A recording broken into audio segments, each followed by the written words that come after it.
The morning sun cast long shadows across the courtyard of Windsor Castle as 8-year-old Prince George walked quietly beside his grandmother, Queen Elizabeth II.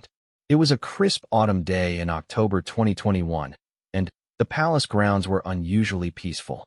The Queen had invited her great-grandson for one of their special walking tours, something that had become a cherished tradition between them. George wore his favorite navy blue sweater and dark trousers, his blonde hair slightly tousled by the gentle breeze. His small hand held firmly to his grandmother's gloved one as they made their way past the ancient stone walls that had witnessed centuries of royal history. The Queen, despite being 95 years old, walked with purpose and dignity, her silver hair perfectly styled beneath a light blue headscarf. "George, my dear boy," the Queen said softly, her voice carrying the weight of decades of wisdom. "Do you see how the guards stand so still and straight? They have been protecting our family and our country for hundreds of years." The young prince nodded solemnly, his blue eyes wide with curiosity and respect. He had always been fascinated by the guards in their bright red uniforms and tall black hats. Today, however, something felt different about their walk. The Queen seemed more thoughtful than usual, pausing longer at certain spots and speaking in quieter tones. As they approached the main entrance where two household guards stood at attention, George noticed something that made him stop in his tracks. One of the guards, a tall man with kind eyes visible beneath the shadow of his bearskin hat, appeared to be struggling slightly. His breathing seemed labored, and tiny beads of sweat had formed on his forehead despite the cool weather. The Queen noticed her great-grandson's concerned expression and followed his gaze. She too observed the guard's slight discomfort, but knew the strict protocol that prevented the guards from moving or speaking while on duty. These brave men and women were trained to remain motionless for hours, regardless of weather conditions or personal discomfort. "Granny," George whispered, tugging gently on the Queen's coat. "The guard looks like he might need help." The Queen's heart warmed at her great-grandson's compassion. At such a young age, he was already showing the empathy and awareness that would serve him well in his future role. She bent down slightly to speak to him at his level. "You're very observant, George. Sometimes being a guard means standing strong even when it's difficult. But your kindness and noticing shows what a good heart you have." George looked back at the guard, then up at his grandmother. Without saying another word, he let go of the Queen's hand and walked slowly toward the guard post. The Queen watched with curiosity and pride as her great-grandson approached the soldier. The guard, whose name was Sergeant Michael Thompson, had indeed been feeling unwell.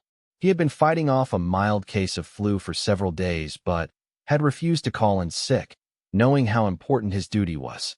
Standing at attention for 2 hours straight while feeling weak and dizzy was proving more challenging than he had anticipated.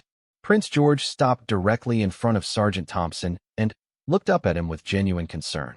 The boy's presence was so unexpected and touching that other palace staff members who were nearby began to take notice. Even the second guard, standing 20 feet away, couldn't help but glance over at the unusual scene unfolding. "Hello," George said quietly, his young voice clear in the crisp morning air.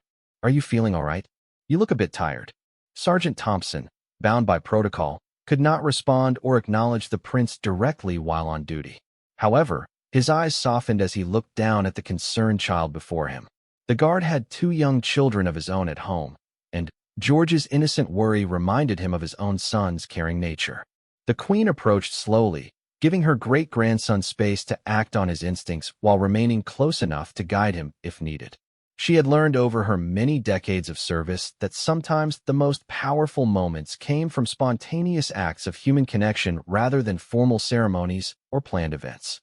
Palace staff members began to gather at a respectful distance, drawn by the unusual sight of the young prince engaging so directly with one of the guards. Lady Sarah, the Queen's personal assistant, whispered to her colleague about how remarkable it was to see such natural compassion from someone so young. George continued to stand before the guard, his small frame dwarfed by the soldier's imposing presence. But there was nothing intimidating about the moment.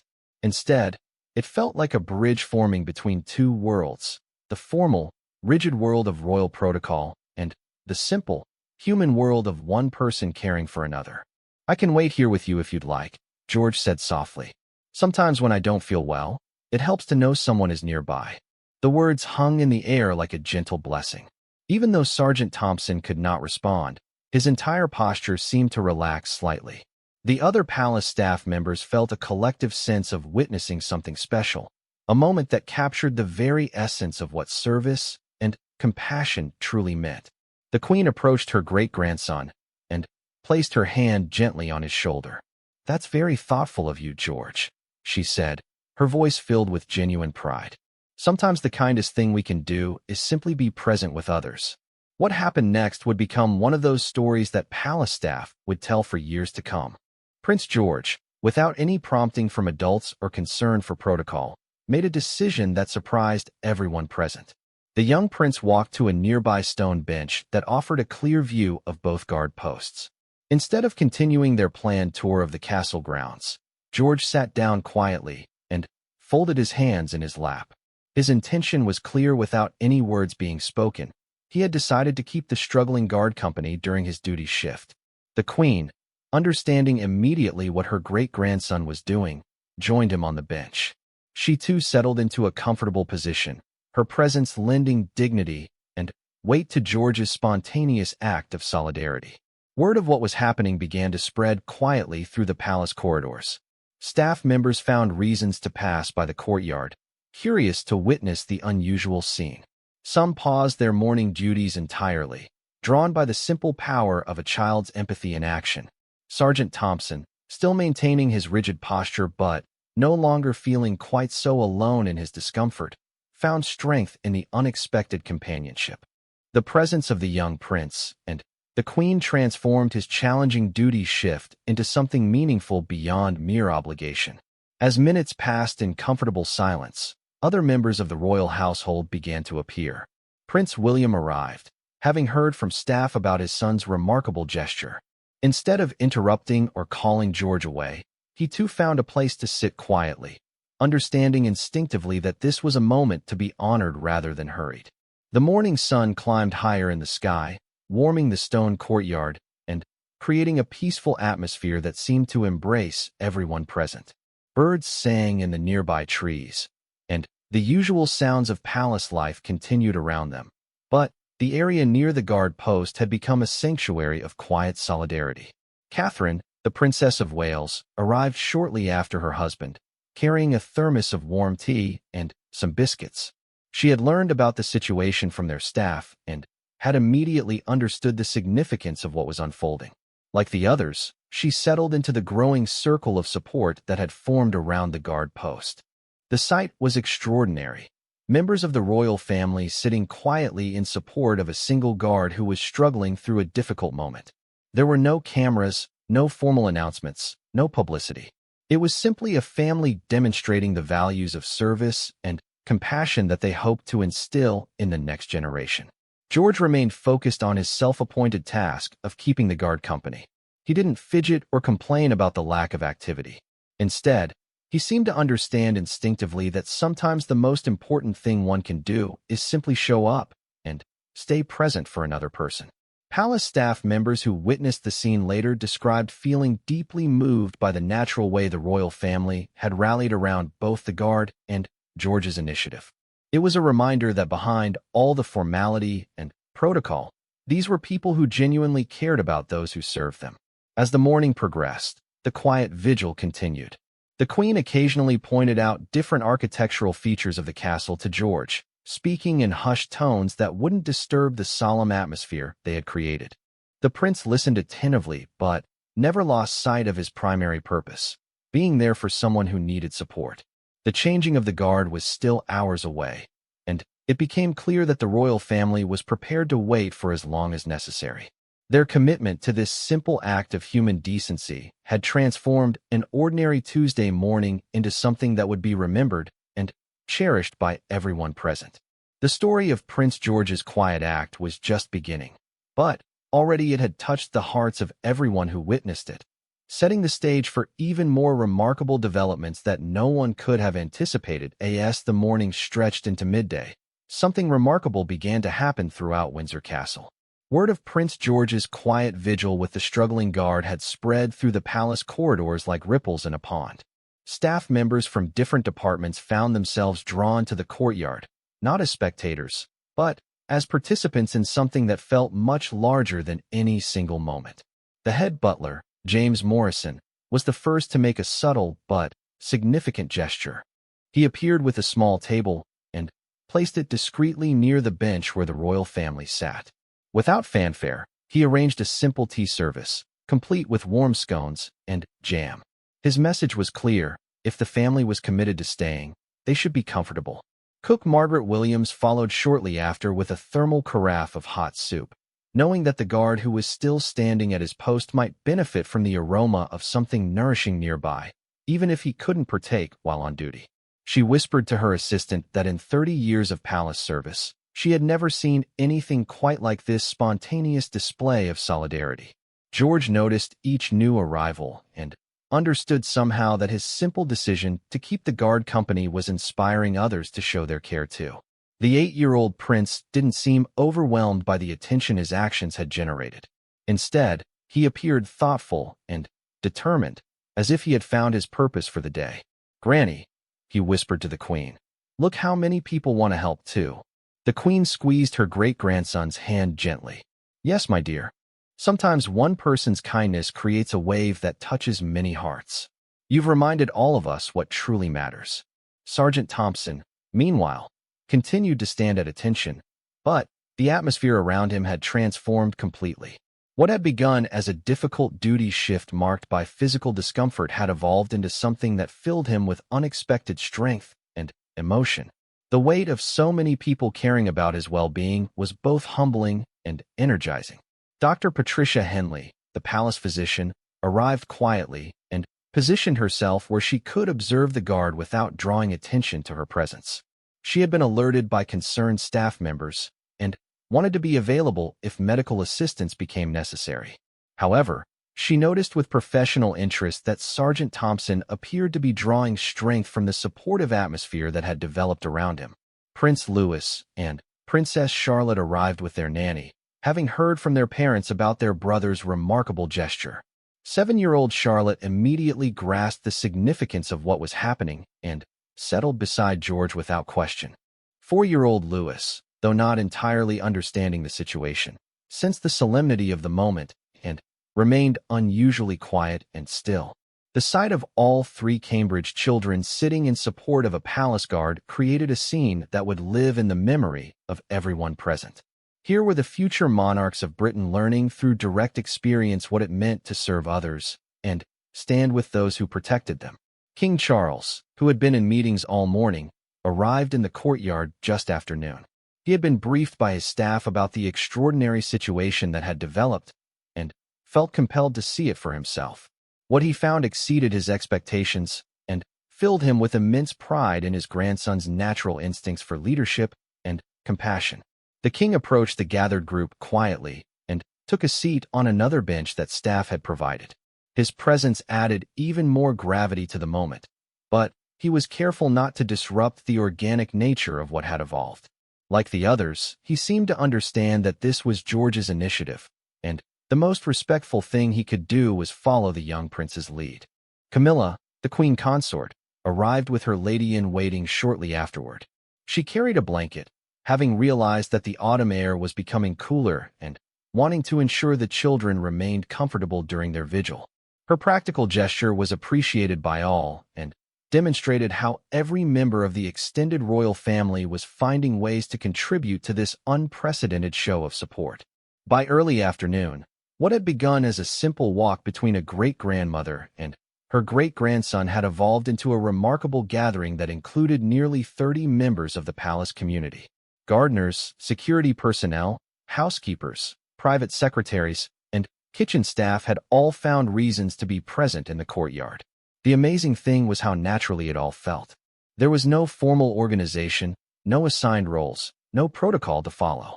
Instead, each person seemed to instinctively understand their part in creating an atmosphere of support and solidarity around the guard who was struggling through his shift.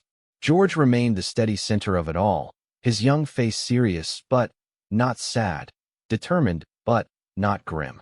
He occasionally spoke quietly with his siblings or answered questions from his great-grandmother, but his attention never wavered from his self-appointed task of keeping the guard company. Sergeant Thompson later would describe this period as one of the most moving experiences of his military career. Despite being unable to acknowledge the support directly, he felt surrounded by goodwill and genuine care. His flu symptoms, which had been making the morning difficult, seemed less overwhelming in the face of such unprecedented kindness. The second guard at the post, Corporal David Hughes, was also deeply affected by what was unfolding. Though not struggling with illness as his colleague was, he found himself inspired by the display of humanity surrounding them. Years later, he would tell his own children about the day he witnessed a young prince teach an entire palace community about the true meaning of service. As the afternoon sun began to cast longer shadows across the courtyard, palace staff started making quiet preparations for what everyone hoped would be the natural conclusion to this remarkable day. The changing of the guard was still several hours away, but arrangements were being made to ensure that when the time came, it would be handled with extra dignity and appreciation. Lady Sarah coordinated with the guard commander to ensure that Sergeant Thompson's relief would understand the significance of the moment they were stepping into. The story of Prince George's vigil was already being recognized as something that would be remembered long after the day was over. The Queen's private photographer, who had been discreetly documenting royal family moments for years, found herself torn between capturing this historic scene and respecting its private, sacred nature. Ultimately, she took only a few careful photographs from a distance, knowing that some moments were too precious to be fully captured on film. What struck everyone present was how this spontaneous gathering had brought together people from every level of palace life. The same benches held members of the royal family, senior staff, and junior employees. Titles and hierarchy seemed irrelevant in the face of the shared purpose that George's simple act had created. Kitchen staff brought additional refreshments throughout the afternoon, not just for the royal family, but for all the staff members who had joined the vigil. The head housekeeper organized quiet rotations so that essential palace functions could continue while still allowing as many people as possible to participate in this special moment. George, observing all the activity around him, began to understand that his decision to stay with the guard had touched something deep in the people who worked at the palace. He saw how his simple gesture had reminded everyone of their shared humanity and common purpose. "Mummy," he said quietly to Catherine, "I think the guard knows we care about him." Catherine smiled and pulled her eldest son closer. "I think you're absolutely right, George. And I think everyone here has learned something important from you today about what it means to look after each other." The afternoon was drawing to a close, but the impact of Prince George's quiet act was just beginning to be fully understood by those who had witnessed it. The transformation of a simple family walk into a palace-wide demonstration of solidarity had surprised everyone, including the young prince whose compassionate instincts had started it all. As shadows lengthened and the time for the changing of the guard approached, everyone present knew they had been part of something extraordinary. The quiet act of an 8-year-old boy had brought out the best in an entire community and created a moment that would be treasured for generations to come. As the late afternoon sun began its descent toward the horizon, the atmosphere in the Windsor Castle courtyard had taken on an almost cathedral-like quality. The spontaneous gathering that had formed around Prince George's quiet vigil had evolved into something that none of the participants would ever forget.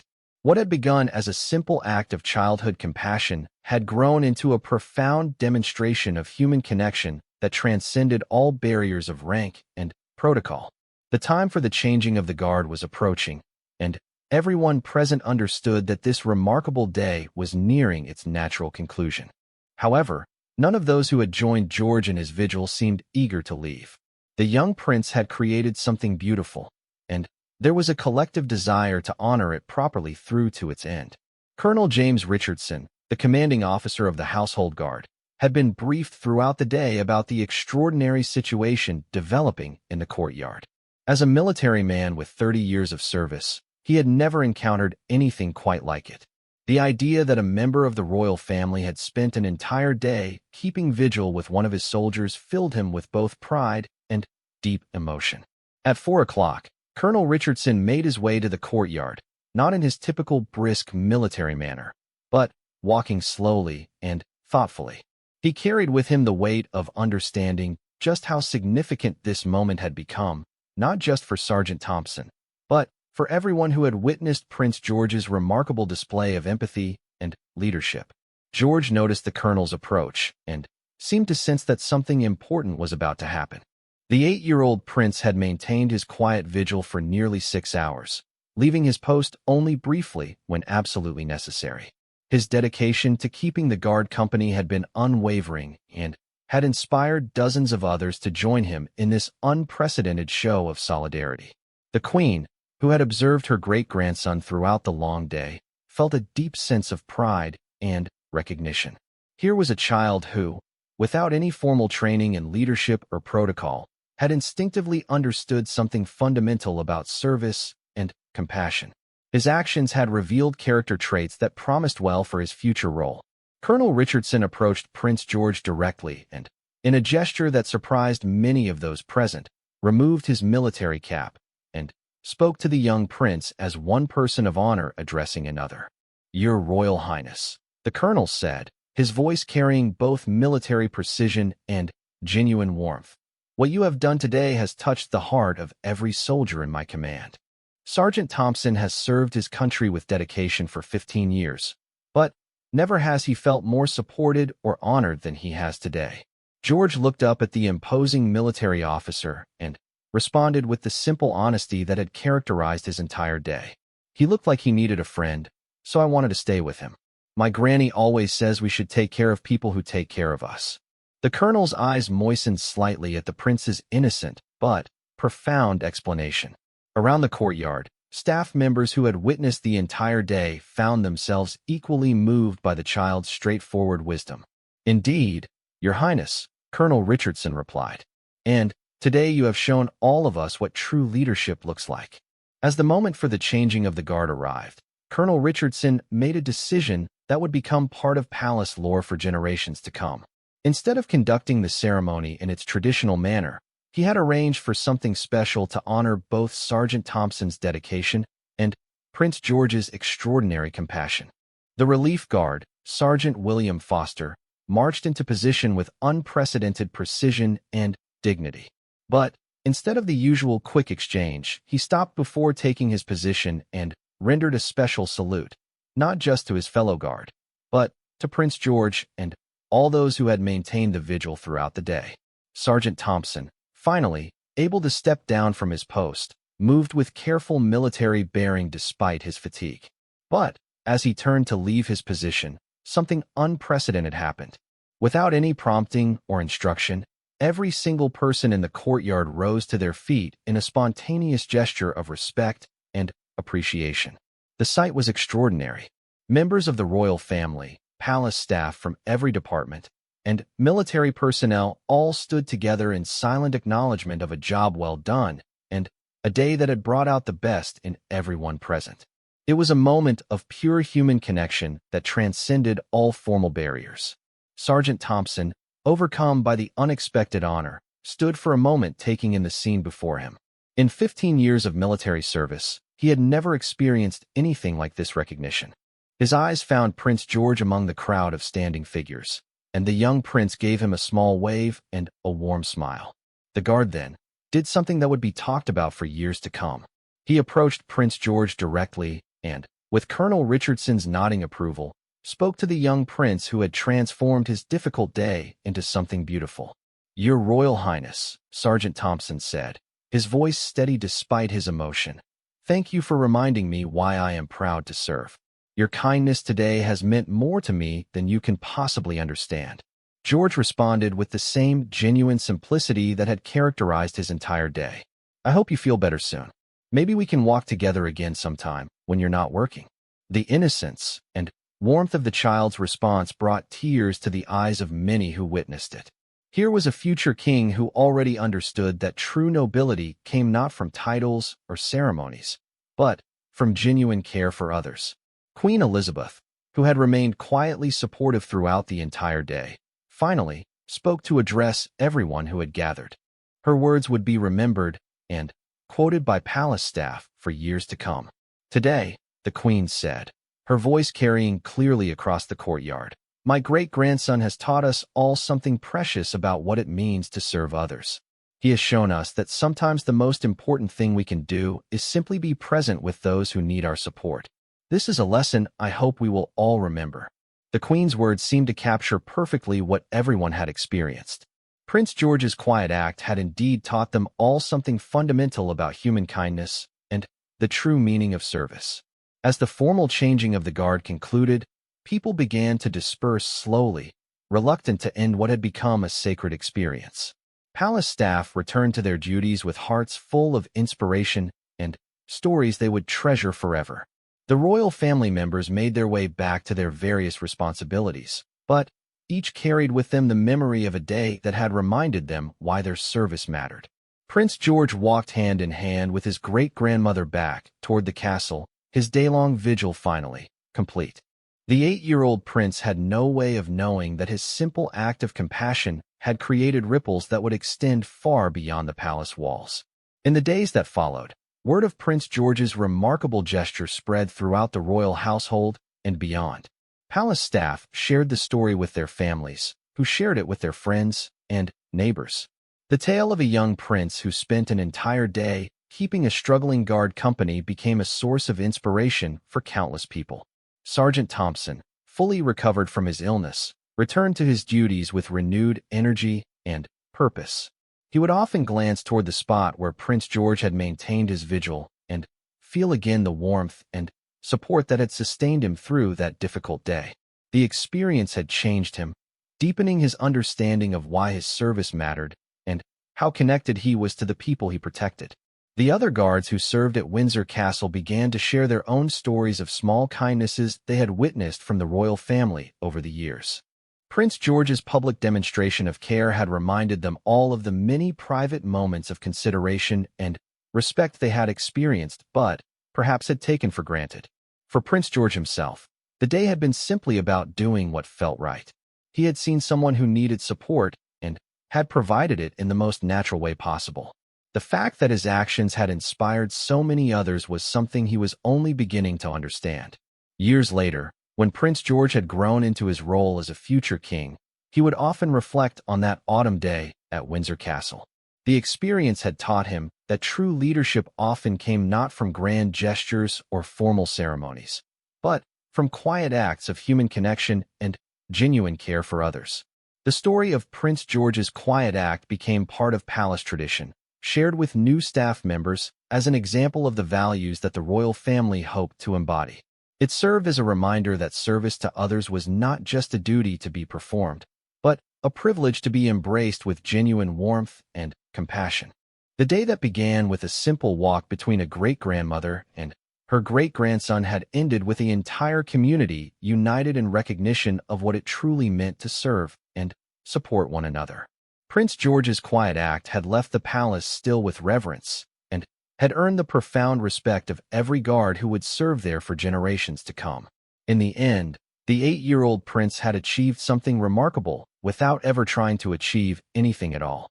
By simply following his heart and staying present with someone who needed support, he had created a moment of pure humanity that would be remembered and cherished long after he had grown into the king he was destined to become.